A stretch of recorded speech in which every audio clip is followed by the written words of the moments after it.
Ez a te leckéd, Larry? Ez a te leckéd, Larry? Nézd, figyelj. Légy szíves. Ez a te leckéd, Larry? A kocsiról kérdezt. Ez a tiéd, Larry? Ez a te leckéd, Larry? A tiéd a járgány a ház előtt? Ez a te leckéd, Larry? Mindenki tudja, hogy az ő leckéje. Hol a kurva pénzem, te kis patkány? Figyelj rám. Hallottál már Vietnámról? A Kínok birodalma vár rá, tudjuk, hogy ez itt a te leckéd. Tudjuk, hogy te loptad el az meg autót. a kibaszott pénzem. Meg a kibaszott pénzt. És tudjuk, hogy ez itt a te házi Le fogjuk feladatod. betélni a pöcsödet, Larry. Megölöd a saját apád, Larry? Na jó. Falra hány borsó. Oké.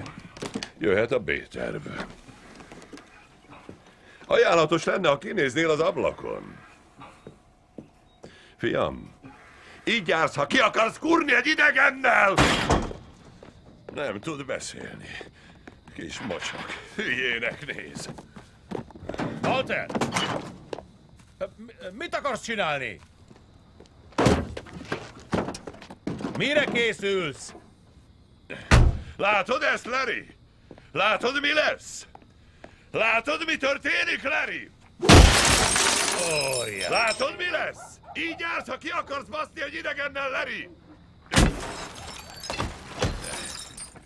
Ez a büntetésed! Látod, mi történik, ha belekötsz egy idegenbe? Ez a jutalmad! Látod, mi történik? Látod, mi történik? Látod, mi történik, Larry, ha újat húzol egy idegennel? Hát ez történik, Larry! A kocsiban Látod, mi történik? Látod, mi lesz, ha belelányult idegenbe? Anyába! A múlt héten vettem ezt a kibaszott kocsit! Szétverem azt a hülye fejét! A múlt héten vettem ezt a kibaszott kocsit! Ugyan már! Szétverem a kibaszott kocsidat! Nem az övé! Nem az övé! Mit szólsz hozzá, szétverem a kibaszott kocsidat! Apró darabokra tépettem, mocsok!